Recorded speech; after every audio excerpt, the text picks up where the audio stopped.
आज अपन इस वीडियो में देखने वाले हैं मेथड ऑफ आर्क एक्सटेंशन या फिर method of arc interruption. Interruption word ज़्यादा सही लगता है मुझे, मतलब बोलने के हिसाब से, प्रोनाउंसिएशन के हिसाब से, तो मैं यही बोलूँगा इसको। तो इस मेथड में आज अपन देखने वाले हैं high resistance method of arc interruption. ठीक है, तो देखो जैसे कि नाम ही बता रहा है ना भाई, सिंपल सी बात है।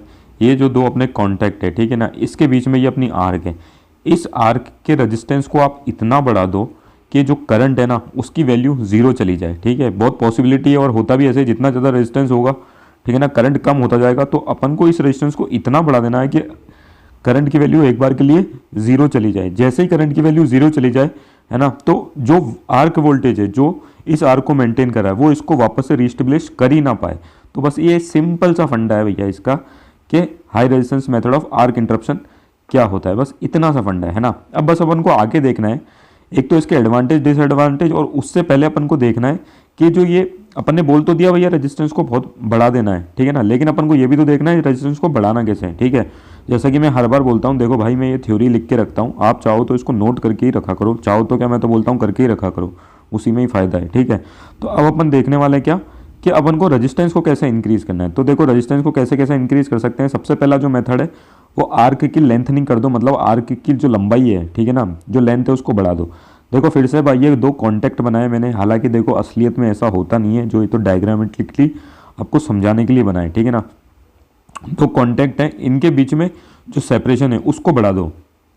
जो बीच में से अगर सेपरेशन बढ़ेगा ना, तो ये जो आर्क है, सॉरी ये जो आर्क सॉरी ये जो आर्क है इसकी लेंथ भी बढ़ेगी। ठीक है ना। अब देख लो, अब सिंपल सा फंडा देखो, आर्क की लेंथ बढ़ेगी ना तो रेजिस्टेंस भी बढ़ेगा। ठीक है, तो एक तो ये मेथड हो गया। ठीक है, तो ये बहुत ही सिंपल सा मेथड है। देखो मैं फिर से बता दूं, ये जो आर्क रेजिस्टेंस है ना, ये अपना रो एल बाई ए वाला फॉर्मूला ही यूज़ करता है, मतलब उसी रूल पे ही चलता है ये। ठीक है ना। अब लेंथनिंग ऑफ आर्क से रेजिस्टेंस कैसे बढ़ता है ना, तो ये मैंने एक वीडियो में बता रखा है। ठीक है, तो मैंने वहाँ पे मैंने ये भी बताया कि ये जो सिंपल सा अपना जो R equals to rho L by A वाला फॉर्मूला है वही चूज़ करता है। जैसे ही आर्क की लेंथ को बढ़ाओगे तो अपना इसके आर्क का रेजिस्टेंस बढ़ जाएगा। तो एक तो इस तरीके से बढ़ा सकते हैं, और दूसरा अपन बढ़ा सकते हैं आर्क को कूल करके। तो सबसे पहले तो मैं बता दूं कि आर्क को कूल कैसे करना है।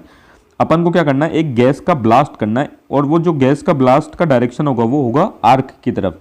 तो देखो यहाँ पे होगा क्या, ठीक है ना, यहाँ पे ऐसा होगा कि ये जो आयंस है यहाँ पे, जो इस आर्क को मेंटेन करने के लिए रिस्पॉन्सिबल है, क्योंकि आयंस ही है जो चार्ज के कंडक्शन को सपोर्ट करते हैं। ये जो कूलिंग जो गैस होगी, जो गैस अपन ने इधर ब्लास्ट की, वो क्या करेगी, उन जो आयोनाइज पार्टिकल है उनको कूल कर देगी, या मैं बोल दूं उनको डी आयोनाइज कर देगी। जब पार्टिकल ही आयोनाइज डी आयोनाइज हो गई, मतलब जो इस आर्क को सपोर्ट कर रहे थे आयंस वही नहीं रहे, तो इसका रेजिस्टेंस क्या होगा, इंक्रीज करेगा। तो यही चीज़ मैंने यहाँ पे लिख रखी है, ठीक है ना, और आपको बता भी दी। Cooling of arc. दूसरा, reducing the cross sectional area. जैसा कि मैंने आपको पहले बताया था कि जो आर्क का रेजिस्टेंस है ना, वो रो एल बाई ए वाला फॉर्मूला अपना फॉलो करता है। तो जैसे ही मैं आर्क के एरिया को कम करूँगा, उसका रेजिस्टेंस ऑटोमेटिकली बढ़ जाएगा। और एरिया को कम कैसे करना है, सिंपल सा है, by letting the arc pass through a narrow opening और having a smaller cross section area. Arc को क्या करना है, अपन को एक नैरो ओपनिंग से पास कराना है, ठीक है, या फिर उसको क्रॉस सेक्शन एरिया कम रखना है। ठीक है, तो एक तो ये हो गया। और तीसरा जो चौथा जो मेथड है वो है स्प्लिटिंग ऑफ आर्क। देखो एक सिंगल आर्क ना होगे, उसको स्प्लिट कर दो छोटी छोटी पतली पतली आर्क्स में। ठीक है ना। अब देखो होगा क्या, इससे जो हर आर्क होगी उसको वो कूलिंग का जो इफेक्ट है, हर आर्क अपना अलग अलग वो उसको सेंस करेगी। ठीक है ना, कूलिंग और लेंथनिंग दोनों। ठीक है ना, जैसे ये आर्क है, ये कूलिंग और लेंथनिंग दोनों एक्सपीरियंस करेगी, ये वाली भी। तो क्या होगा कि आर्क का जो रेजिस्टेंस है वो हाई हो जाएगा। और इसकी जो स्प्लिटिंग करनी है वो क्या करनी है, कंडक्टिंग प्लेट डाल देनी है बीच में। ठीक है, तो उससे क्या हो जाएगा, स्प्लिटिंग ऑफ आर्क्स हो जाएगा। ठीक है, तो यही चीज़ मैंने यहाँ पे लिख भी रखी है, आप चाहो तो इसको नोट करो। ठीक है, अब देखो मेन पॉइंट, अब अपन ने मुद्दे की बात पे। ठीक है, तो सबसे पहली तो बात ये देख लो, ये लाइन पढ़ के बताता हूँ, बहुत ही खूबसूरत सी है।